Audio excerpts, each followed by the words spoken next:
141 years of rendering education to all sections of society without discriminating between caste, creed, or religion. The college is managed by a group of people who strive their life for the cause of education called Jesuits. The management of St. Louis College is Mangalore Jesuits Education Society. The college is known for providing general education from primary school level to PhD programs. It is also involved in social work, training teachers and students of schools and colleges. This webinar series is another attempt in this direction. Pilikula Regional Science Center, Vamanjuru, being a science center, is involved in popularizing science and motivating young minds towards science and innovation. The projects of Pilikula is supported by the government of Karnataka. The center promotes teachers training and innovative programs to students to inculcate scientific temper by organizing student competitions, quiz, and so on. On the occasions like National Science Day celebrations and other occasions. Today, on the eve of Republic Day, we have a special guest from California, USA, to address our students and teachers. Dr. Tanima Banerjee is our own person who always encourages our young minds. In this meeting, we have Dr. K.V. Rao, the Director of Pilikula Regional Science Center. In the absence of our Principal, Registrar, Dr. Alvin Desa, our Directors, Deans of various faculties, Professor Prakash P. Karat, our senior most faculty, my esteemed colleagues, students, teachers of various schools and students of various schools, a warm welcome to all of you. It's a tradition and custom to start our program with the prayer. May I request Ms. Meryl Chas to lead us with the prayer. To Meryl Chas.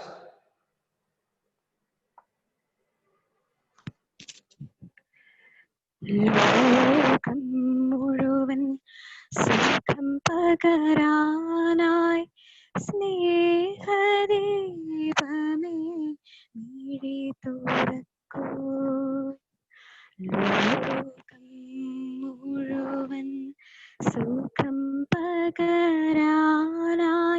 സ്നേഹദീപമേ മിഴി തുറക്കൂ. കഥന നിവാരണ കനിവിന്നുറവേ കാട്ടിൻ നടുവിൽ വഴി തെളിക്കൂ. ലോകം മുഴുവൻ സുഖം പകരാനായി സ്നേഹദീപമേ മിഴി തുറക്കൂ. Thank you, Meryl. We have Professor K.V. Rao. K.V. Rao is our own person. He was head of Department of Physics Department in St. Joseph's College, Mangalore. Now he is leading the Science Center of Pilikula. May I request Sir to give you initial remarks. Sir, please. Thank you, Dr. Chandrasekhar Shetty. Can you hear me? Hello? Yes, sir, we can hear you. Respected staff members of St. Aloysius College, participants, and those who are interested in trying to find out what they can learn extra. I am very happy that St. Aloysius College is partnering with us. Pilikula Regional Science Center is a place where, in addition to what is taught in schools and colleges, the current trends in science education, trying to find out what information could be given to teachers and the students, and finding out whether we can help them in identifying their careers. That is their job. Right now, we are not in a position to conduct any physical programs where we can meet directly the teachers or resource persons with the participants. Technology has helped us in reaching across resource persons outside the district, outside the country, and perhaps the best possible in the field. An occasion to students and teachers to interact with the learned resource persons to find out the latest developments in the fields of science and technology. We are happy that Aloysius College is helping us to identify proper resource persons in the areas where students and teachers require some information. They are trying to find out what could be done, and that is what we want. Pilikula Regional Science Center itself will not be able to conduct anything on its own by identifying the stakeholders, by identifying people who can try to find out what is their area of interest and how they should get information. That is where educational institutions are important. And Aloysius is one such institution where lot of contacts are available, lot of students will be interested and trying to find out what they can do after their graduate or postgraduate studies. We are happy that you have done a good job in identifying areas, some areas perhaps which are interesting to various cross sections of the society and perhaps interesting to students also. I should remember on this occasion the cooperation extended by the institution on various occasions of conducting various activities by the center. That should be an example to others.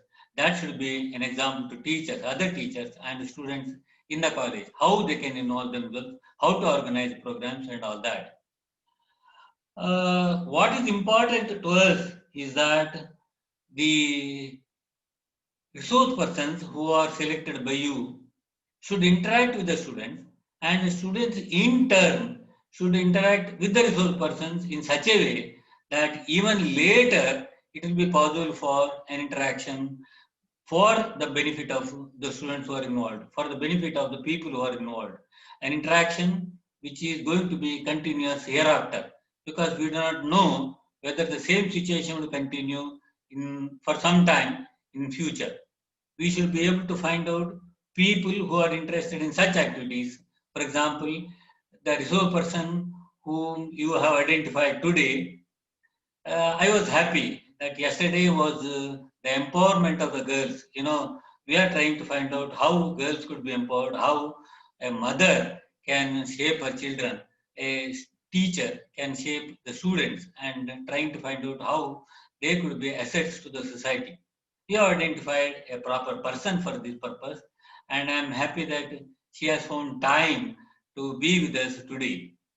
In fact, we would like to find out whether there could be such persons who are willing to share their resources, share their experiences, and try to find out how they can help us.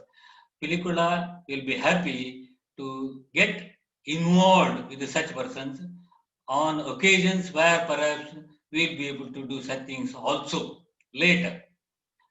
I would like to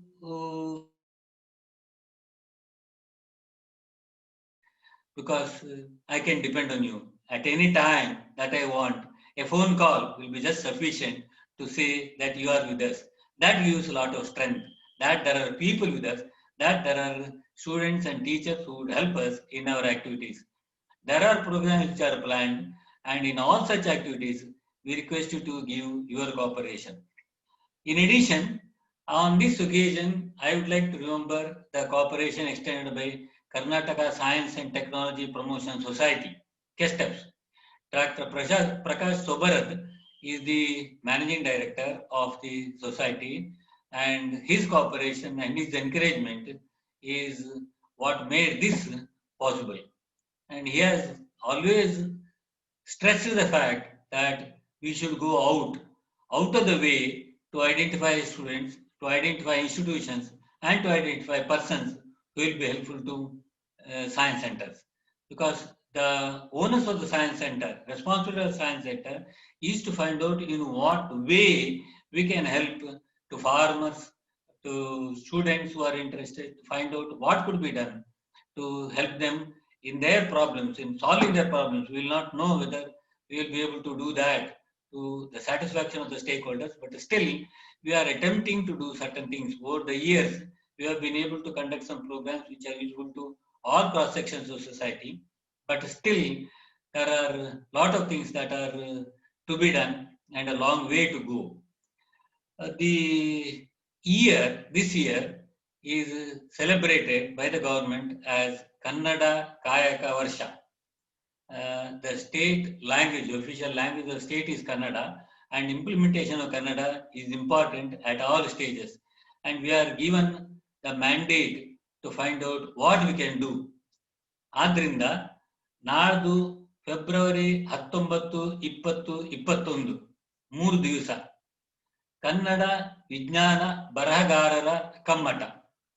How articles in science could be written in Kannada to help the youngsters, to help teachers, and to help those who are interested in doing it. Those who are good writers or those who are not even good, but they would like to become writers in Kannada, and the style, how it should be developed, how equivalent terms could be found out, how articles could be written in different areas. Resource the state will be coming to Pilikula. Pilikula is joining hands with Karnataka Sahitya Academy to plan this program of 3 days. I request all of you to find out whether all of you, maybe that there will not be place. 50 is the number, maximum number that they have given. And already it seems the registrations are going on. Therefore, those who are interested in joining this program, ಕನ್ನಡದಲ್ಲಿ ಬರೆಯುವವರು, ಕನ್ನಡದಲ್ಲಿ ಬರೀಲಿಕ್ಕೆ ಇಚ್ಛೆ ಇದ್ದವರು, ಕನ್ನಡದಲ್ಲಿ ವಿಜ್ಞಾನ ಸಾಹಿತ್ಯಕ್ಕೆ, ವಿಶೇಷವಾಗಿ ವಿಜ್ಞಾನ ಸಾಹಿತ್ಯಕ್ಕೆ ಒತ್ತು ಕೊಡುವವರು ಯಾರಾದರೂ ಆಸಕ್ತರಿದ್ದಲ್ಲಿ 3 ದಿವಸ ಪಿಲಿಕುಳದಲ್ಲಿ ಉಳಿಬೇಕು. ಅದು ಕ್ಯಾಂಪಸ್ ಪ್ರೋಗ್ರಾಮ್. ನಾವು ಆದಷ್ಟು ಶಕ್ತಿ ಮೀರಿ ನಾವು ಅವರ ಪಿಲಿಕುಳದಲ್ಲಿ ಅವರ ಈ ಕಾರ್ಯಕ್ರಮಕ್ಕೆ ನಾವು ಸಹಾಯ ಮಾಡ್ತಾ ಇದ್ದೇವೆ. ಎಷ್ಟರ ಮಟ್ಟಿಗೆ ಆ ಕಾರ್ಯಕ್ರಮ ಮುಟ್ತದೆ ಜನಗಳನ್ನ, ಅಥವಾ ಯಾರು ಅದರಲ್ಲಿ ಆಸಕ್ತರಿದ್ದಾರೆ ಅವರನ್ನ ನಾವು ಆದಷ್ಟು ಪರಿಚಯ ಮಾಡಿಕೊಂಡು ಹೇಳ್ತಾ ಇದ್ದೇವೆ, ಬನ್ನಿ ಪಿಲಿಕುಳಕ್ಕೆ ಅಂತ. ಈ ಸಂದರ್ಭದಲ್ಲಿ ಪಿಲಿಕುಳಕ್ಕೆ ವಿಜ್ಞಾನ ಕಮ್ಮಟ ಅಥವಾ ವಿಜ್ಞಾನ ಕಾರ್ಯಕ್ರಮ ಅಲ್ಲದಿದ್ರು ಪಿಲಿಕುಳ ಈಗ ಒಂದು ಪ್ರವಾಸಿ ತಾಣವಾಗಿ ಬೆಳೀತಾ ಉಂಟು. ಪಿಲಿಕುಳಕ್ಕೆ ಬನ್ನಿ, ನೀವು ಪ್ರಾಣಿಗಳಲ್ಲೋ ಪಕ್ಷಿಗಳಲ್ಲೋ ಆಸಕ್ತಿ ಇದ್ದವರಾದ್ರೆ ಅಲ್ಲಿಯೂ ಹೋಗ್ಬೋದು, ವಿಜ್ಞಾನದಲ್ಲಿ ಆಸಕ್ತಿ ಇದ್ರೆ ವಿಜ್ಞಾನ ಕೇಂದ್ರಕ್ಕೆ ಬರ್ಬೋದು. ಈ ವಾರ ಅಂದ್ರೆ ಮಂಗಳವಾರ ಬುಧವಾರ ನೋಡ್ಬೇಕು, ನಾವು ತಾರಾಲಯವನ್ನು ಪುನಃ ಆರಂಭಿಸ್ತಾ ಇದ್ದೇವೆ. ಅದು 3D ಶೋ ಅಲ್ಲ, ಮೊದಲಿನ 3D ಶೋ ಅಲ್ಲ. ಈಗ ಪ್ಯಾಂಡಮಿಕ್ ಕಾರಣದಿಂದ, ಕೊರೋನಾ ಕಾರಣದಿಂದ ಈ 3D ಶೋ ಅನ್ನ ಗಾಗಲ್ಸ್ ಕೊಡ್ಲಿಕ್ಕೆ ಆಗ್ತಾ ಇಲ್ಲ. ಯಾಕಂದ್ರೆ ಒಬ್ಬರ ಗಾಗಲ್ಸ್ ಕೊಟ್ಟದನ್ನ ನಾವು ಸ್ಯಾನಿಟೈಸ್ ಮಾಡಿದ್ರು ಆ ಗಾಗಲ್ಸ್ ಅನ್ನು ಇನ್ನೊಬ್ಬರಿಗೆ ಕೊಡ್ಲಿಕ್ಕೆ ಕಷ್ಟ ಆಗ್ತದೆ. ಜನಗಳಿಗೆ ಆ ಸ್ಯಾನಿಟೈಸೇಷನ್ ಕಂಪ್ಲೀಟ್ ಇಲ್ವಾ ಅಂತ ಸರ್ಕಾರ ಏನ್ ಹೇಳ್ತದೆ ಅಂದ್ರೆ, ನೀವೀಗ 50% ಆಕ್ಯುಪೇಷನ್ ನಲ್ಲಿ 2D ಶೋ ಮಾಡಿ ಅಂತೇಳಿ ನಮ್ಗೆ ಹೇಳಿದ್ದಾರೆ. ಆದ್ರಿಂದ ಥಿಯೇಟರ್ ನಲ್ಲಿ ಫಿಲ್ಮ್ ಇರೋ ಹಾಗೆ 2D ಶೋ ಅನ್ನ ಈ ವಾರ ಆರಂಭಿಸಲಿಕ್ಕಿದ್ದೇವೆ. ದಯವಿಟ್ಟು ತಾರಾಲಯದ ಈ ಪ್ರದರ್ಶನಗಳಿಗೆ ನೀವು ಬರಬೇಕು. ಪಿಲಿಕುಳಕ್ಕೆ ಕಲೆಯಲ್ಲಿ ವಿಜ್ಞಾನದಲ್ಲಿ ಆಸಕ್ತಿ ಇರುವವರು ಪಿಲಿಕುಳವನ್ನು ಪ್ರೋತ್ಸಾಹಿಸಬೇಕು ಅಂತ ಹೇಳಿ ಕೇಳಿಕೊಳ್ತಾ, ಈ ಇಂತಹ ಕಾರ್ಯಕ್ರಮಗಳನ್ನು ನಾವು ಮಾಡುವಾಗ ಆಸಕ್ತಿಯಿಂದ ನಮಗೆ ಸಹಕಾರವನ್ನು ನೀಡಿ ಪಿಲಿಕುಳ ಬೆಳೆಯಬೇಕಾದ್ದು ನಿಮ್ಮಿಂದ, ವಿದ್ಯಾಸಂಸ್ಥೆಗಳಿಂದ, ಚಂದ್ರಿಕಾ ಶೆಟ್ಟಿ ಅಂತವರ ಅಥವಾ ಅವರ ಟೀಮ್ ಅಂತವರ ಆಸಕ್ತಿಯಿಂದ. And welcome our resource person's efforts, and we welcome her for the program. I am interested to find out what she is going to speak for our eager participants, and whether such an interaction could continue even later. Through her, we would like to explore America now, USA, and we will find out how a sort of cooperation could be planned in such a way that it will be beneficial to both. Thank you very much. Thank you for the opportunity. Good luck. Thank you for your initial remarks. Now may I request our registrar, Dr. Alvin Desa, for his message. Sir, please. Yeah. Respected Dr. K.V. Rao, Dr. Richard Gonsalves, Dr. Chandrasekhar Shetty, eminent resource person for the day, Dr. Tanima Banerjee, and all, as Dr. K.V. Rao said, very enthusiastic and eager participants. It is a great honor to be a part of the inaugural of the series of webinars to be conducted jointly by the Pilikula Regional Science Center and St. Aloysius College Autonomous Mangalore. It is a proud moment. The collaboration between Pilikula Regional Science Center and St. Aloysius College Autonomous, especially the Department of Physics, has been commendable. It has been promoted and they have been part and parcel. And this particular collaboration is natural because Dr. K.V. Rao, who is the director there, has created the Pilikula Regional Science Center and transformed it into a hub of activities teeming always in spite of the pandemic and the restrictions imposed. He and his team have seen to it that promotion of science and technology in the young minds and hearts has gone on without any interruption. I would like to congratulate Dr. K.V. Rao for that particular initiative and continuing the great tradition of popularizing science among the young minds and hearts. I am given to know that the target group is high school teachers and students.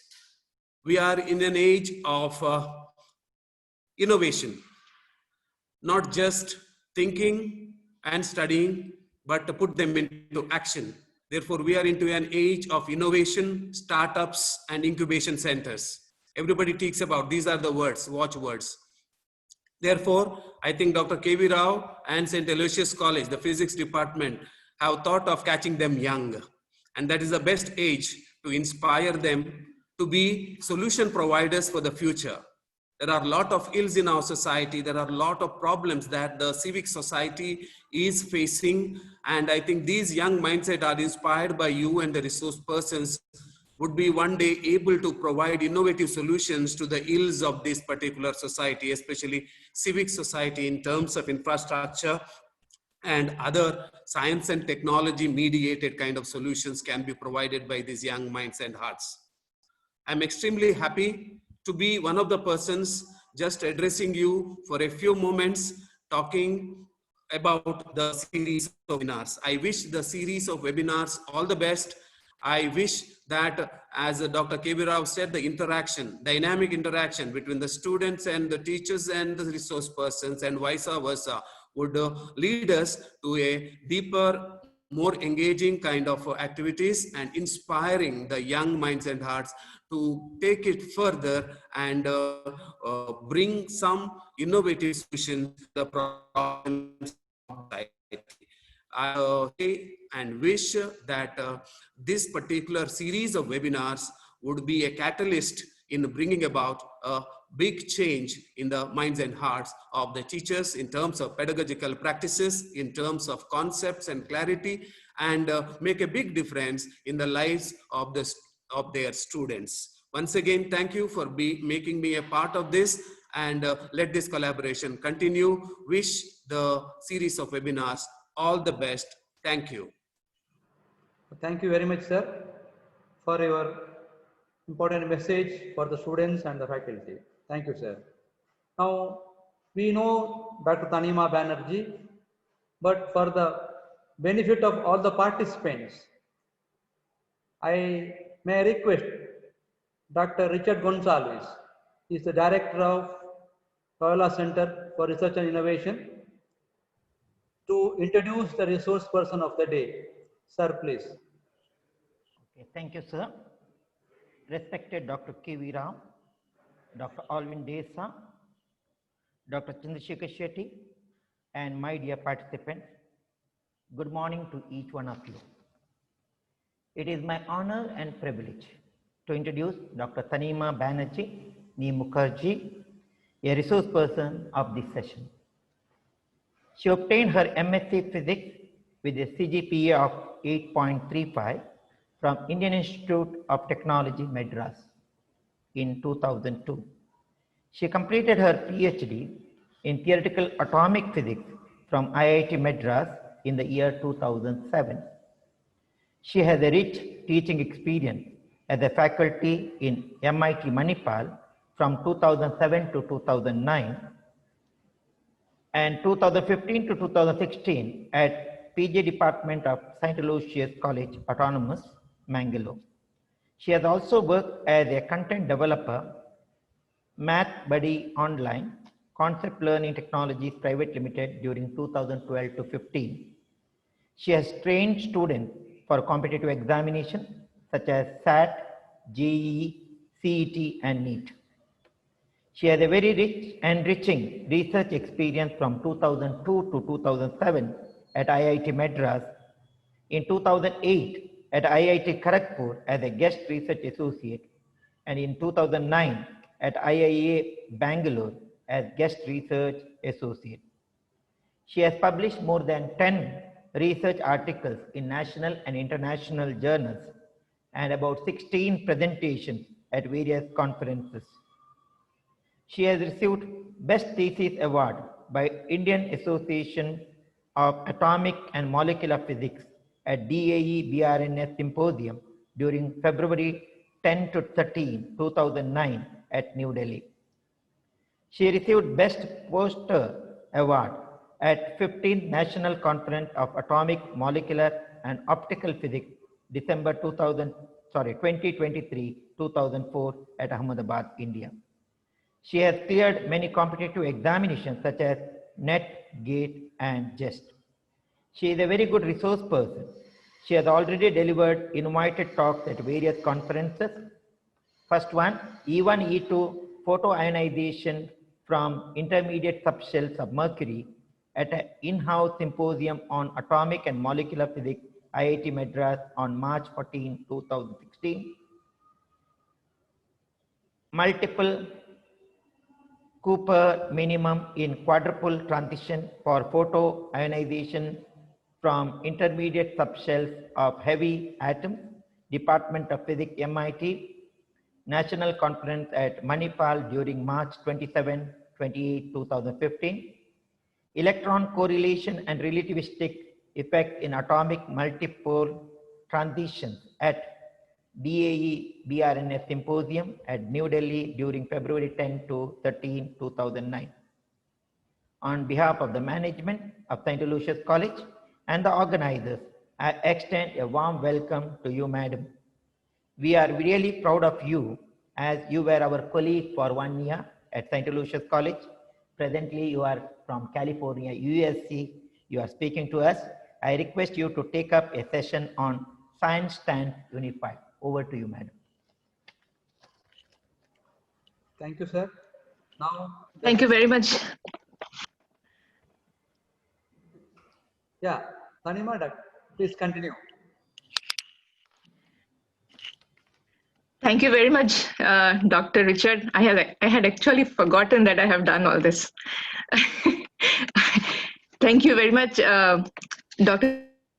Chandrasekhar Reddy, for giving me this opportunity.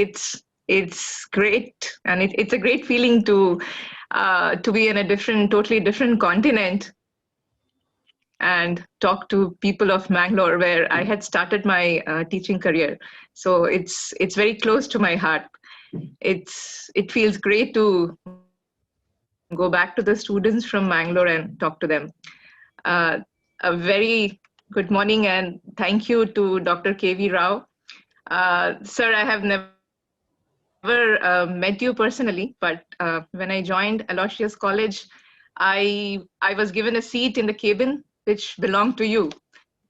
And I got some papers here and there. And when I asked people there, and they told me that you were one of their beloved faculty. And then I got a chance to visit Pellicula Center once. When I was in Aloysius College, I think a couple of times our students had gone to the center, and Shetty sir was very actively involved. Even Neil Kantan, they used to go regularly, and I had heard a lot about that place, but I didn't get an opportunity to go myself. But later, I got a chance. I went there with my family, and it was a wonderful experience. Thank you very much for developing such a great center in Mangalore. So I think it's my chance to talk about today's topic. So shall I share my screen, sir? Yes. Sure. Okay. Give me a moment. This is the first time I teach on Zoom, but this is the first time I'm giving a talk on Zoom. So I may have some technical difficulties. Okay, so is my screen visible? Yes, yes, yeah. Okay, yeah, thank you. Today I chose this topic, which is nothing related to my research that I had done, because I thought I am talking mainly to the high school students, and I want them to understand what I'm talking. I just don't want to, show some equations and some graphs and just talk about it. So basically what I want to talk about today is my journey through this whole process of learning science. So I had my own journey like everybody else. We start with our lower grades, go to high school, and for some reason we choose different topics, different fields where we want to work on. But I did the same thing, but later, after quite some time later in my career, when I started teaching, and then I started teaching, as you have already heard, that I have taught at different level. I started my teaching career teaching at MIT, where I used to teach basically mainly the BTech students, and then I started working. I was basically developing activities, and I used to make questions related to mathematics for school level kids, and that's when I even started tutoring the high school kids. And it was a very different experience. I mean, it was very different from when I was learning my high school, because once I went out of the high school and I did whatever research or whatever learning I did, I never went back to high school and thought about the things which I had learned and how they are related. But when I started teaching myself, there were a lot of realizations which happened. And then I got the opportunity to join Aloysius College, and I taught. I'm very thankful that I got an opportunity to teach both the undergrads and the master's students, and like how the field develops, and how sometimes we miss some points, and when we go back and we see the whole development, it's a great journey. So I had some realizations myself about science during the whole process, and that's what I want to share with you today. So that's why I chose this topic, which says science stands unified. So it's my own definition, it's my own realization, that what do we mean by science? So I want to start with that. So I have a couple of things that I want to discuss today. The first thing is what is my perspective of science, how I would like to define science, and how it is changing. It's although we see around, even when we were PhD students, it sometimes it used to be very disappointing that people used to say, especially in an environment like IIT, where it was mainly technology, sometimes we used to get very disappointed, and we used to feel that no, doing natural sciences is of no use. I mean, it's just a dying science. It's just a dying thing, and everything is now technology. But as you move on, you realize that that's not true at all, because you can't do any field of whether it's a tech field or even in the fields of medical, or you go to the field of art, you cannot do anything without the sciences. So it actually is interbuilt everywhere, and that's what I want to show today, that how all the sciences are unified. There is nothing like you learn only a particular branch of science. So it's important to go hand in hand. And then from my own experience, I just want to show an example of how from the beginning of school, what we learn, how that whole thing is taken to can be taken to a research level, depending on your interests. So the path that I have chosen was obviously the path that I took in my life, and how I developed it, and how when I went back, how I could relate what I had learned before. So that's the plan that I have today. So we start with what we mean by science. So does science means learning science? Does that mean that we learn about the physical laws, what we read on those in those big fat books? Oh, I still remember. I mean, we still in. I have some of the books, and they're really, really fat. So sometimes we had to carry those books. So is science just those laws, reading those laws from the book, or just doing those the labs that we do? I'm sure everybody would, even now, I mean, I remember my days when we were in high school, and that pendulum, it will never give a gravitational acceleration value of 9.8. It was such an horrible job. I'm sure it's still, students are struggling in high school with that. I see here some students, when I teach, they have the same crib that, oh, it never gives 9.8, whatever you do. Or is it those reactions that we do in the chemistry labs, those working with the pipettes and the breaths? And I remember once while doing that, I even had sucked mercury, and it was so scary that how can you have such a how can you work in such an environment? Is science learning science only doing those experiments, or is learning science just what we see around us? We look at the stars, mm, we learn about them, we talk about how the evolution has taken place. Is science that, or the present scenario where science also goes into coding, where you cannot think of doing science without learning coding? Is science only doing these different steps, or is there something more to that?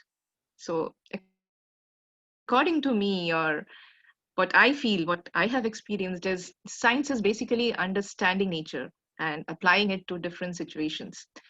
It can be any situation. It can be a normal cooking a dish, say, in the kitchen. Even there, you have science to apply. It's just the logical thinking that you develop while learning science. So it is not restricted to those physics, chemistry, biology, or computer science, or the mechanics labs, etc., etc. It's there everywhere.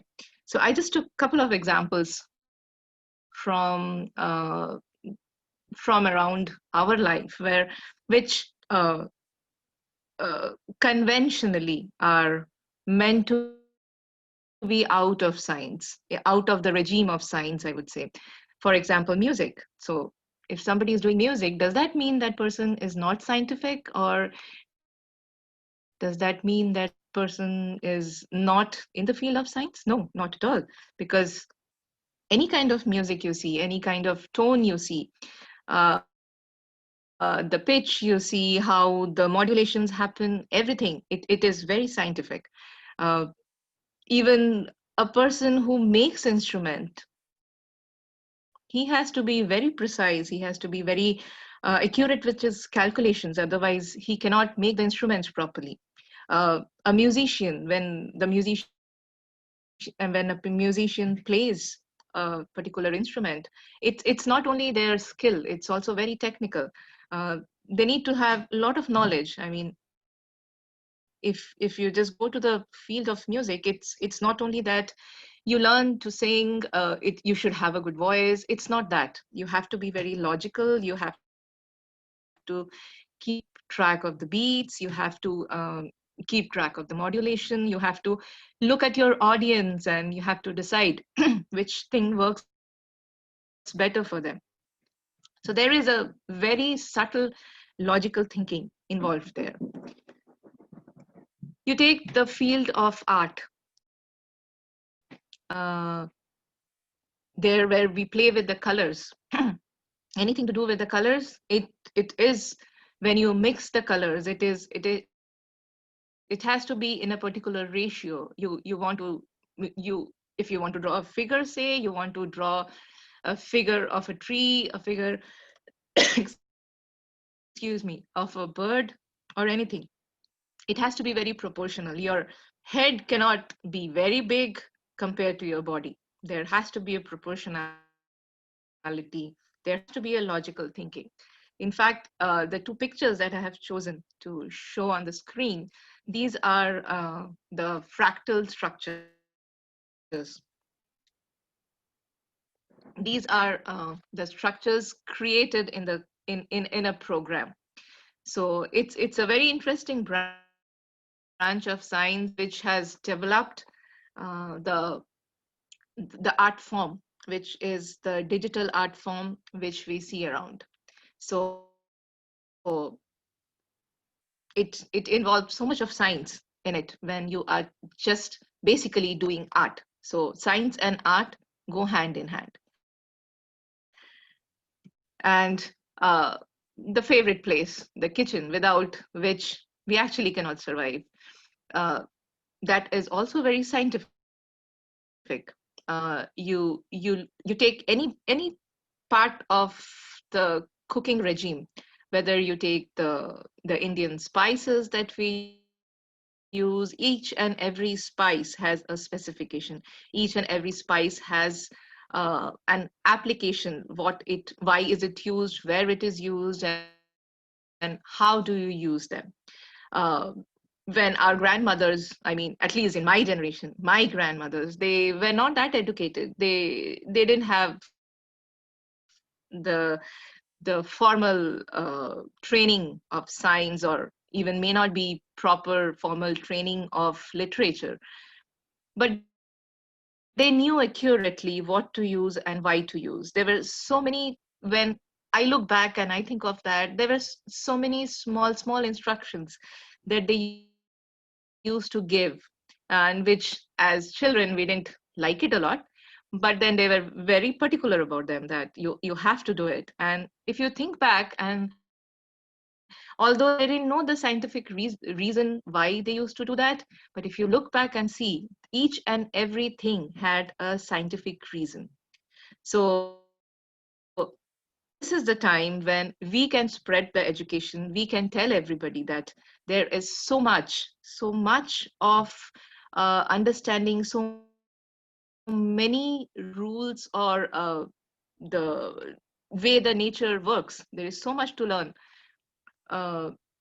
from all those old practices. Even if you take the mostly the Western cooking that we see, the baking, where you mix all the kind of chemicals to form the recipes.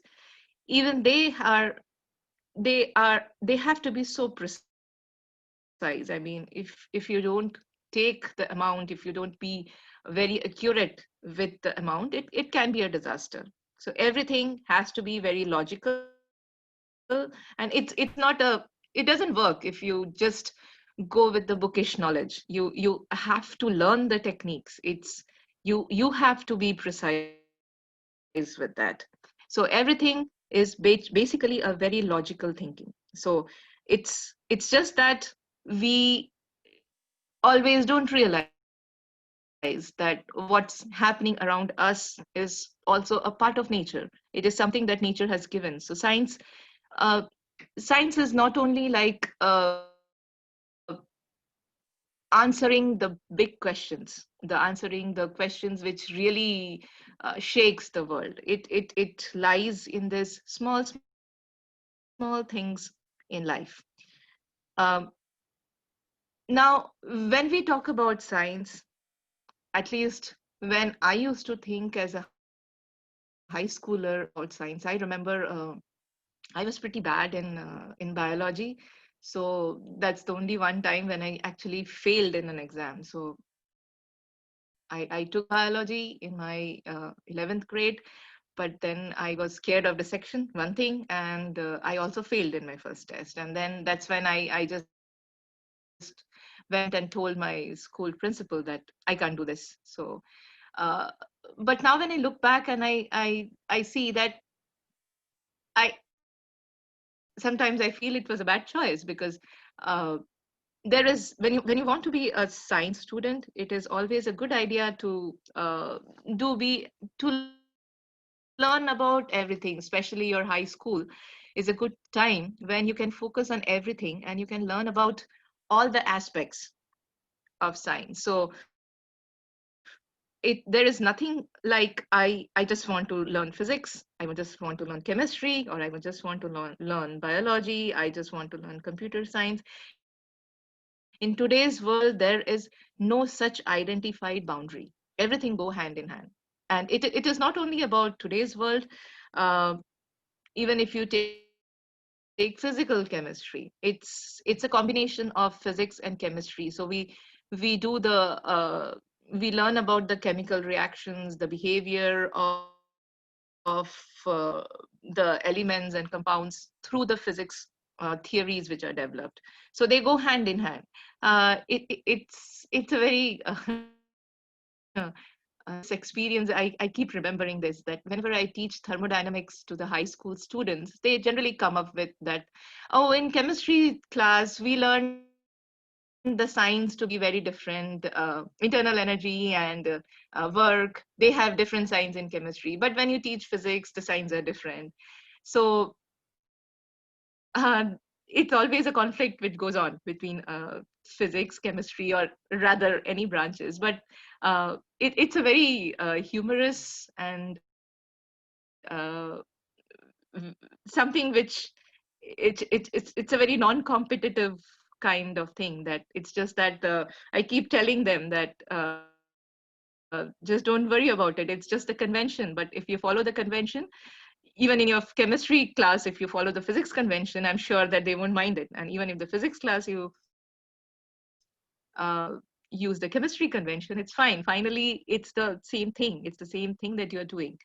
So they just go hand in hand. So these are the overlaps that we see that are being built upon from centuries. And in present day, it has become even more prominent. We see so many things. This topic, whenever I come to it, biophysics, it really pricks me a lot, because I always feel that, oh, I shouldn't have left biology in my 11th grade, and maybe I could have explored this, and I can still do it, but then I will have to start from the beginning and learn everything again. Uh, I don't even know how many bones are there in a body. So so biophysics, this is another example, which is a combination of different science fields. In I mean, not in like the generation before me or the generation Before that, people may have thought that why do you need to know physics if you are doing biology, or if you are a physicist, then why do you need to know anything about biology? But presently, bio and physics, they are so important, and there is so much prospect in when you combine them. Uh, any medical test that you do, let it be an X-ray or MRI or anything, any imaging kind of thing, it is basically the physics laws which are used there. Even, I mean, it was chemistry and biology, they always go hand in hand, because whatever happens in the body is finally chemical reactions. So if you want to learn them, you have to understand the reactions. So, but finally, end of the day, all these branches are very, very entangled. You cannot think of one without the other. Uh, so this is about the sciences that I'm talking about. So I have been pretty specific till now that I am just combining chemistry, biology, and physics. But it's not only that. Science goes beyond it. Even the social sciences, which when we were in school, I remember my social, the subject where I used to learn present social sciences, it used to be called as social studies, not social sciences. But now it's called as social sciences, because that's also a part of science. I mean, any social, any economical, any issue that you have, if you want to analyze it, you have to do it with mathematics. You have to go to the statistical sciences. It's finally a statistics. It's finally a statistical analysis. You go to law, you go to criminology. Everything is criminology or law. Everything you have to use quite a bit of chemistry there. So even the social sciences are basically a part of science. So with all this, what I am trying to build upon is that science is not only learning the laws, it's building in yourself a logical thinking. The way you think has to be logical when you say that I am trying to learn science. And it is not that learning science means that you have to just do the conventional fields of science. It can be anything that basically interests you. So you can be you can be a great violinist. That doesn't mean that you are not a student of science. Even then, you are combining science somewhere. So it all matters in today's world is what interests you, what you are good at. So it's important to culture that, and rest of it, everything will fall in place. uh, so how does it all start, the whole thing of the whole learning process? So uh, it starts from from the basic human nature, that every human being is very curious. You take a child, the child tries to put anything that he or she finds on the floor, or they want to go and touch everything, but whether it's a leaf, whether it's an insect, they don't care. They are just curious. They want to see what's around, and that curiosity is what is built in us. That's the basic human nature, and that's what has that's what takes us to our path. So the first thing to go to our path is we have to ask ourselves that what is it that interests me, what am I curious about. Now your curiosity may be totally different from mine. I mean, I may be interested in something totally different, but that doesn't mean that you have to follow somebody. You can have your own path. uh, it's just like putting all the jigsaw puzzles together. So we all have our own puzzle that we have to solve. We all are in the process of solving the puzzle. So there are some parts which overlap, and there are some parts which we have to create ourselves. So we don't know what will be the final picture, but the whole life is just finding that picture for ourselves. So the whole idea is just looking for your own staircase. So every staircase of life starts with your attitude, how you want to look at your life or how you want to build your life. And then depending on that, you gather information. Some information you do it yourself, and some information society provides you. And you practice them, and then you find your own interest, and then you develop those skills, you develop yourself, and then practice it more, practice it further, and that takes you to new achievements and new skills, and that's how you proceed in your life. So I am going to talk, as I said at the beginning, I am going to talk about my path, my realizations, and then there are some parts which will overlap with yours for sure, because it's, as a human being, we all start together and then we choose our paths. So today I'm going to look back with you some of the steps that I feel were the epic steps in my life, which has brought me to this.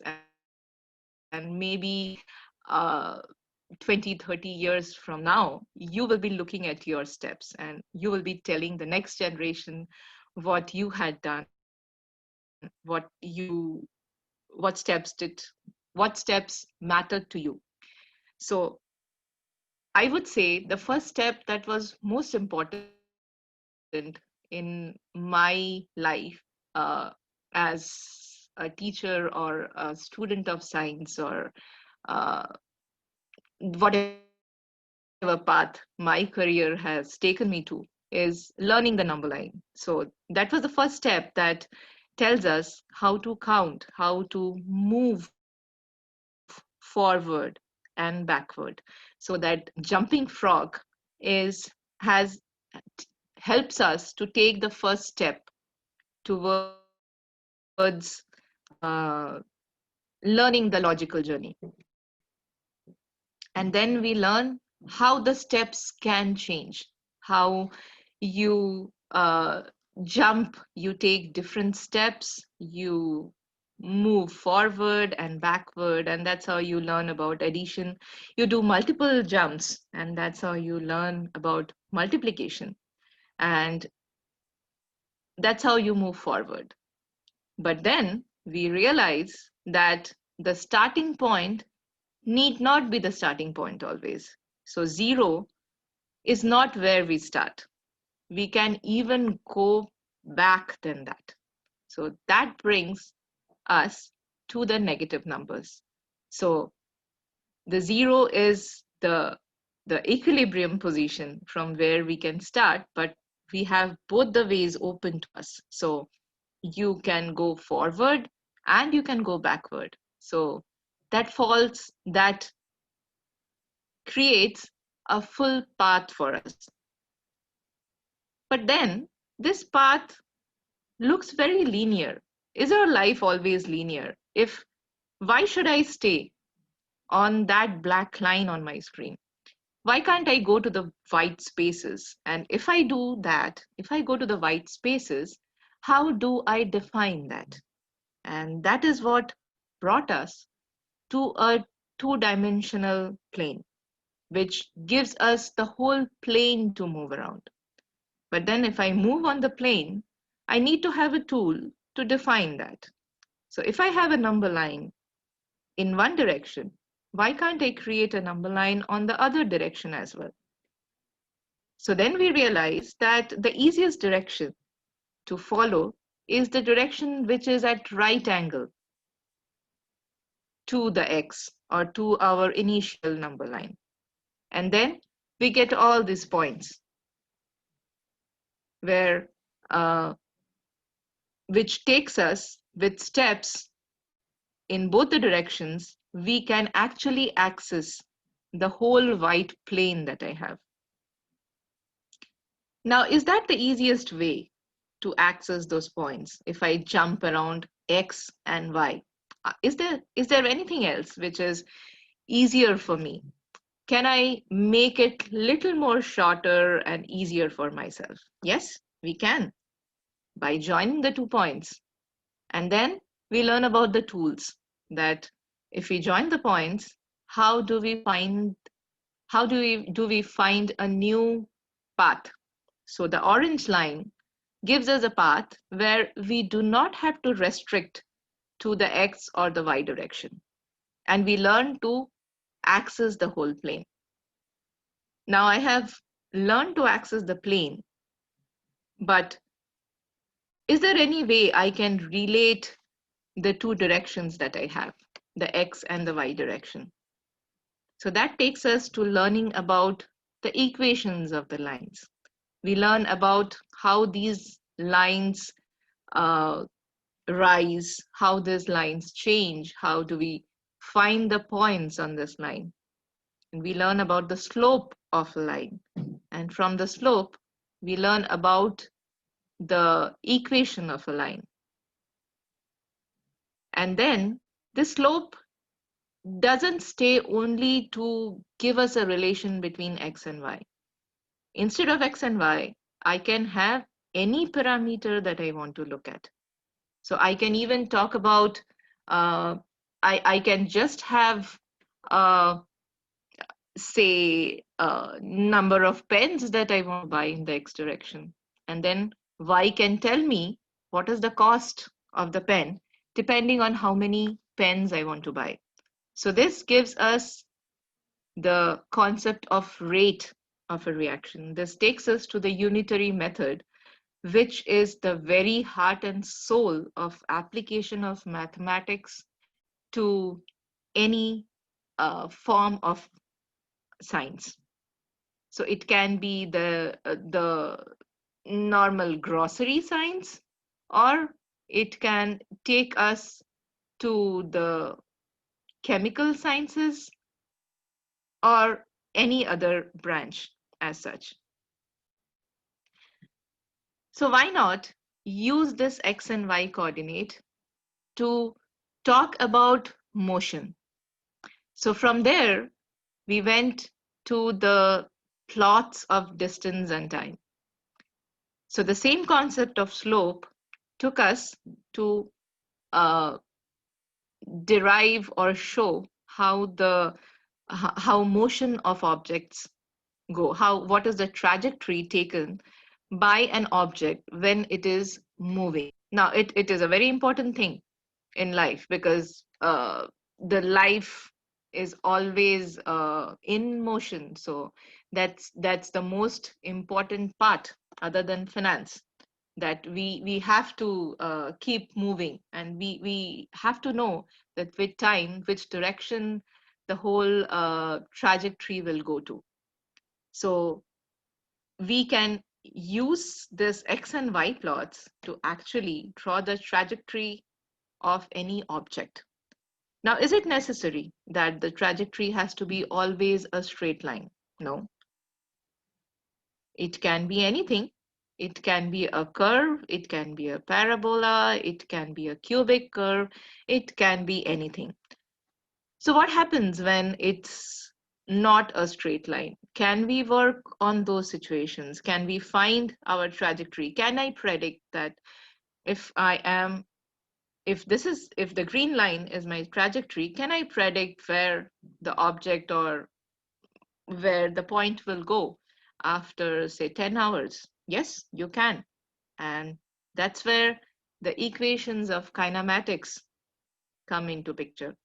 And it exactly tells us, it can exactly predict where we will be after any point of time if we are continuing on the same trajectory. But then, is it necessary that I continue on the same trajectory?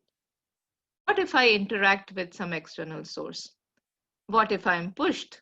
What if I decide to slow down? So that takes us to the cause change, that we know that nature is never constant. It is continuously changing. So we need to find out if there is a change, if there is a cause, or if there is an external agent which forces us to change. Where will I go? How will I change? So that's where uh, we get the laws of motion, and we learn how these laws of motion change the trajectories, how these laws of motion works in different situations. And I'm sure you all must have done lot of applications, those pulleys, those elevators, what else? Uh, oh my God, there is a huge amount of application, and we all scratch our head in our high schools, seeing those objects hanging here and there and applying the laws of motion and drawing the free body diagrams. It is so scary. I really agree with all high schoolers that it is one of the most scary part of the whole physics journey of high school. So, but it is what it is. I mean, it has huge application. It tells us so much about how the motion work, how things develop. And then we see that whatever we do, we struggle with the uh, sources, but then some other object comes and hits me, and then I have to deal with that. So it's not only enough to see how one particular object is interacting. You have others coming and hitting you, so you have the interactions between objects, and that's where you learn the rules of collision, and you have to be ready with all kinds of interactions. But it is much more complicated. We need not have just two objects. It's not always that two cars collide on a road. There can be a series of cars colliding on a road. Or if you take the molecules, or if you just take the balls, if you have multiple balls, it's if you go to a bowling center, you don't have two objects which are colliding. There are so many objects which are colliding. So how do you deal with it? The thing becomes much more complicated in the real life than what we see in our physics books. So we need to know, we need to go beyond it.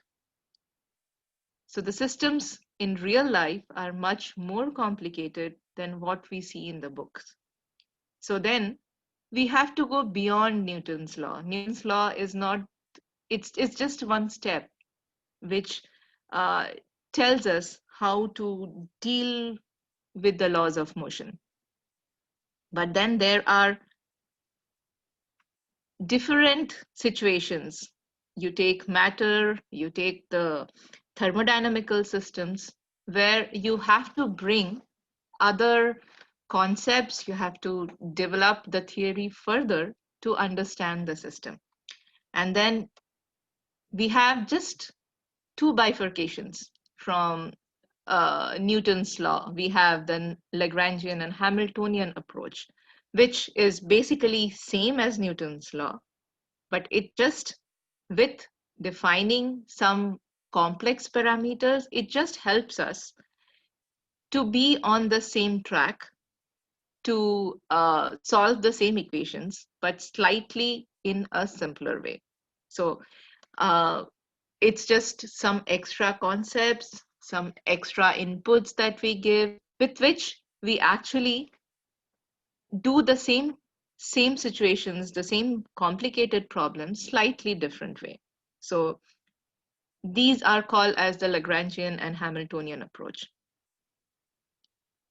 But is the whole view, this is what I talked about till now, Newton's laws, which you are used to doing in your high school books. And then when you go slightly higher to the undergrad, where we learn about the more complex situations, and we learn about the Hamiltonian or Lagrangian mechanics, is that all that we have to do? No, because all that is in the world that we are in. But nature doesn't stick to the visible world. Nature goes even beyond that. So we need to deal with also the macroscopic world and also the microscopic world. So depending on what speed your object is moving in, you can bifurcate from classical mechanics to the relativistic mechanics, where if you have objects like we have the terrestrial objects which are moving at very high speeds, which sometimes are comparable to speed of light, uh, in those cases you have to move to the relativistic mechanics. And if we go to the microscopic world, where the things become really, really small so that we can't even see them with our eyes. Uh, in fact, we cannot even see them using the microscopes. In that case, we have to again develop the theory in a different way. And that's where we go to quantum mechanics. And then we have situations where uh, the objects are pretty small and also at very high speed. So that's where we move to the quantum field theory, and that's how the whole thing develops from one point to another point when you have the need. So when you have uh, the ability to look at, so again the human curious mind, it just pushes the limits and make people uh, realize that there is a need for new things to develop, and then things get pushed and we know about new laws of nature. In the microscopic world, uh, when we look at the stars, we know that definitely the Newton's gravitational law is the first step towards their understanding, but that's not all. You have to go beyond it. You go to the general theory of relativity, and uh, where the whole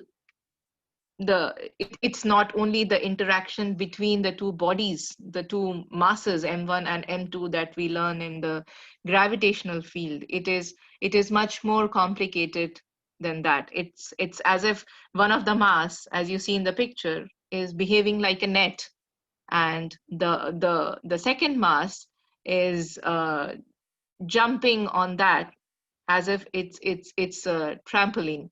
And you have the whole field and how these two interact, how these two change each other. That's what you learn in the general theory of relativity.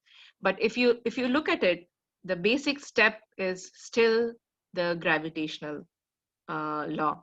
We take that, but then it is developed further. Similarly, if you go to the microscopic world, there were situations where normal Newton's laws or the normal classical mechanics was not able to explain the phenomenon which were seen in the experiments.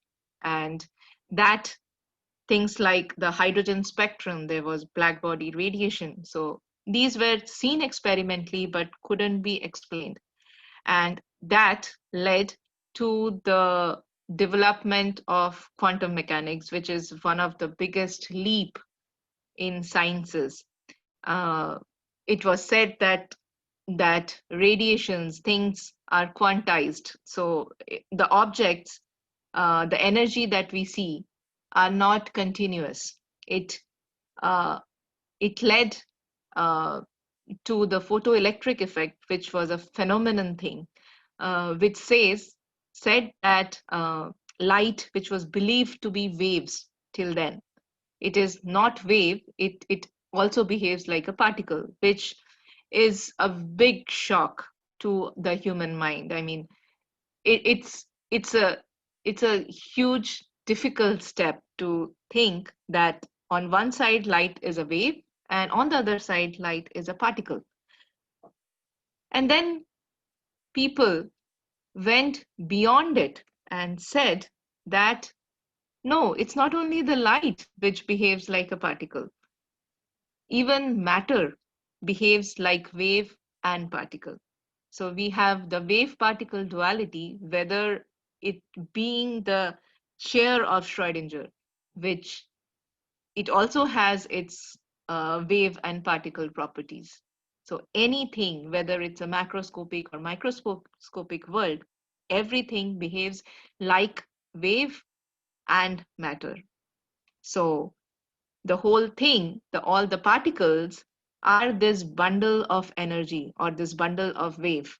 And then Schrödinger came up with his wave mechanics, where the the the systems were not defined by the normal x coordinates anymore. We couldn't talk about simple distance and velocity. We had the wave bundles here, and he came up with a new equation, which is the Schrödinger's equation, which is used instead of the Newton's laws to explain the microscopic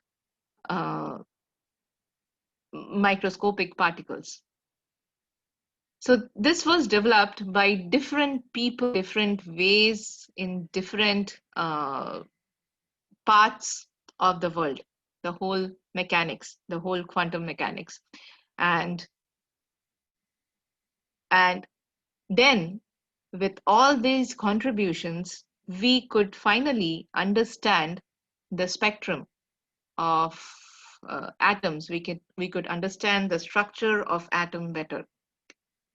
So this is how the science could develop, and this was all the contribution that people gave, or people struggled, and people had interest, and they could contribute to develop the whole field. And then we have so many applications in today's world where we can combine the different branch science together. So with this, I come to the conclusion of my discussion today. And this was my experience. This is obviously what I talked about at the end, was what my expertise is, what I have learned from my journey, and this is how I feel my journey had developed. Now you will have your own story, but just keep in mind that stay curious and decide your path yourself. That will surely take you to great heights. Thank you.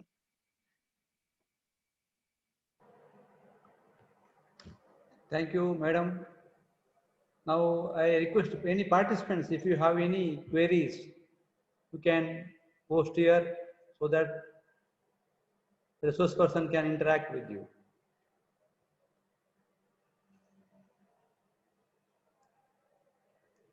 Any questions, participants?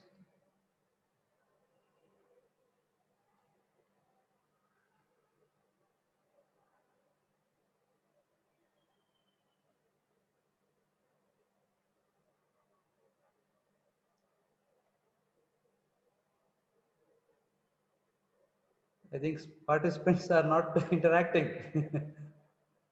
There are no questions. If anybody raises a hand also, we can allow them to speak. That's okay, sir. If they have any questions, they can even send it through email. I would just like to ask Dr. Tanima, where are you working actually now? That's a very difficult question, sir. Why? No, not really. It is one more step, jump. No, No, actually, I didn't have my work permit for some time in US, so I got it now. So presently, I'm working in I teach the high schoolers here. Uh-huh. So presently, that's what I'm doing. So it's like every day I spend 6 to 7 hours with the I high could make out schoolers. because I was there. Thrice I was there and I was interacting with high school teachers and science centers, planetariums, and other institutions. I had an opportunity to teach one of the high school students who found electricity difficult, electrostatics particularly. I enjoyed Right. it and I could make out the way in which you are presenting. I could make out Yeah. that. Here, right. It's little different the way here Yes, yes, things. yes, Yeah. So it took me some time to yes, get used to that. yes, yes. Uh, but it's nice. It's a different perspective, and it's nice to combine the both Where in California? views. California, you said you are in California now. I presently I am staying in Cupertino. Uh-huh. Okay, okay. It's I in Bay Area, sir. I was in SFO, San Francisco, and it was a Yes, San really Francisco is right. uh, Yeah. nearby. Yes. Everywhere, everything is nearby there, and very easy to understand how. Yeah. If you can drive, everything is nearby. Yes, yes, and the way in which you presented, I congratulate you because how it was linked and then how this is, bringing classical mechanics to quantum mechanics is something which the very growth of physics for that matter so logical that we are Yeah. trying to find answers to questions and Yes. in that process equations help, mathematics helps, and Right. finally you try to find out an experiment to understand the mathematics. This is how it is True. done, and I Yes. wish very much that even we adopt that system because every time I have felt that science centers in USA are so good that it is very difficult even to find a seat in the canteen. Saturday and Sunday, you have to book your tickets. Here it is not like that. And this is good. Actually, we'll be happy to have interaction with you. And the very process, thinking process of logical process of developing concepts, models, and other things. Why not this? Why not that? That is something which I liked. I should Yeah. thank you sincerely on behalf of our center. And please try to develop. It is a land of opportunities, and a lot of school teachers, high school teachers, they are involved in Harvard Project Physics was supposed to be one of the major projects in USA, where a lot of teaching material was developed and a lot of reading material was also developed. I still remember the barometer story. You should read the barometer story in readers, Harvard Project Physics readers.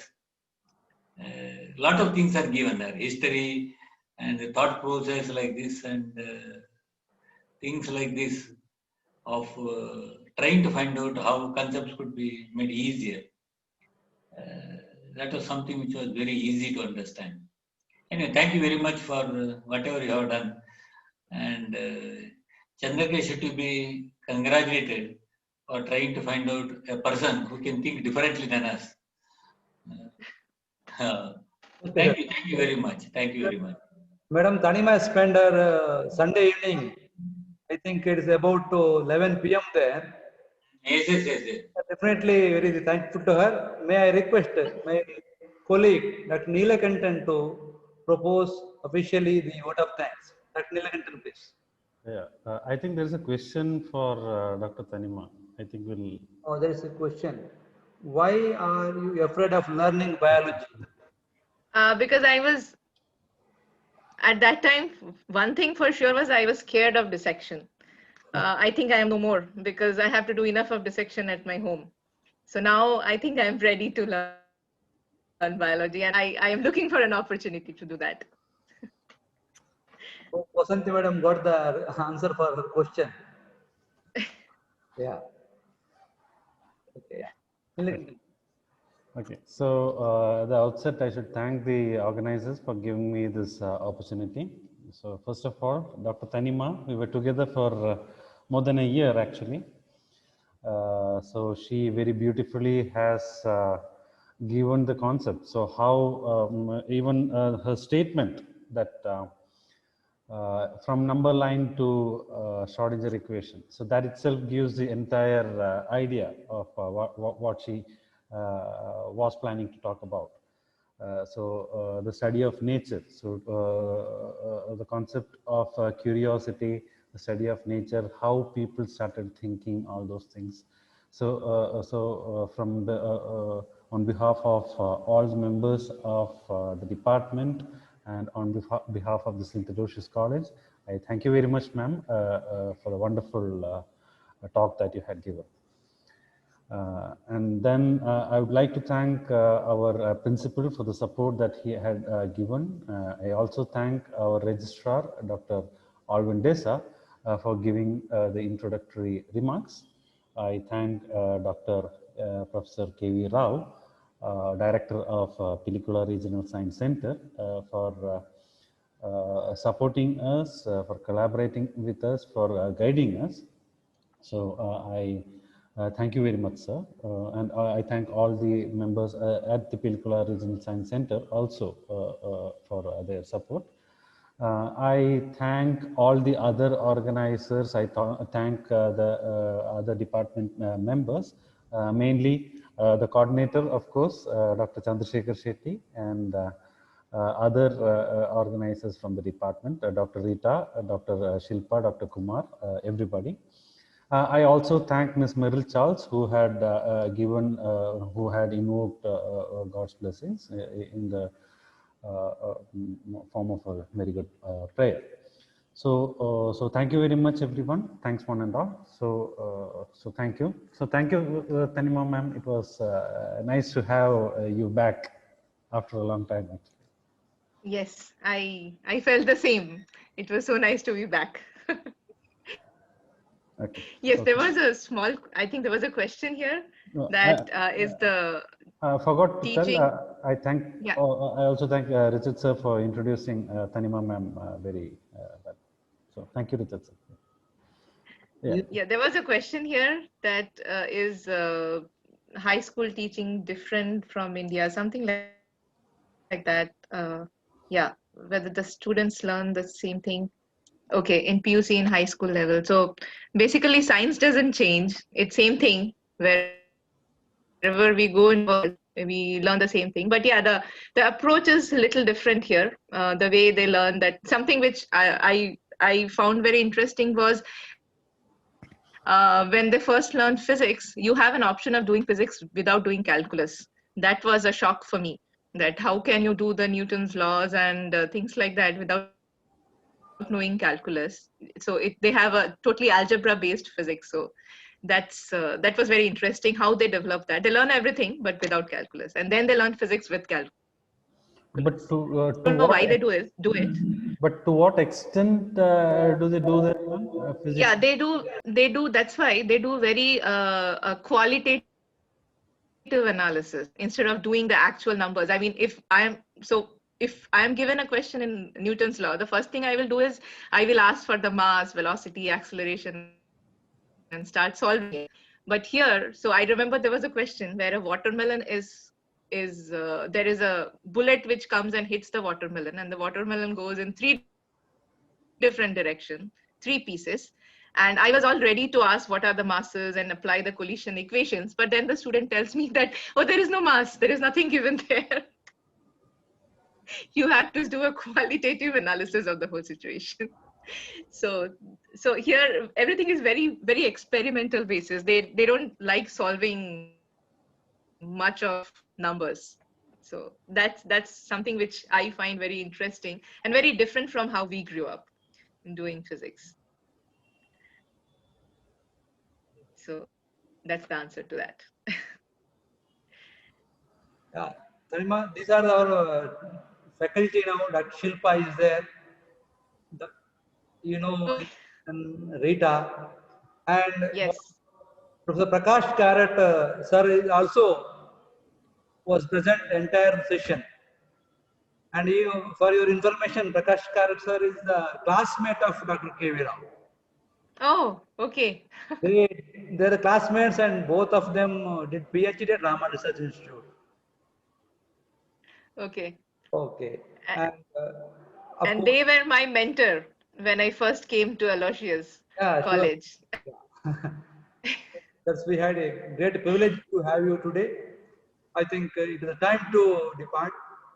Once again, I thank all people who made this webinar response possible, particularly our director, Dr. K.V. Rao, my colleagues, principal of the college, and our students, and most importantly, the resource person. When I asked you, immediately you agreed, and today you spend your day with us. I thank once again. Hope to see you It was my pleasure. once again in future again. Thank you. Thank you. There are no more questions, I suppose. We'll end the meet now. Thanks a lot.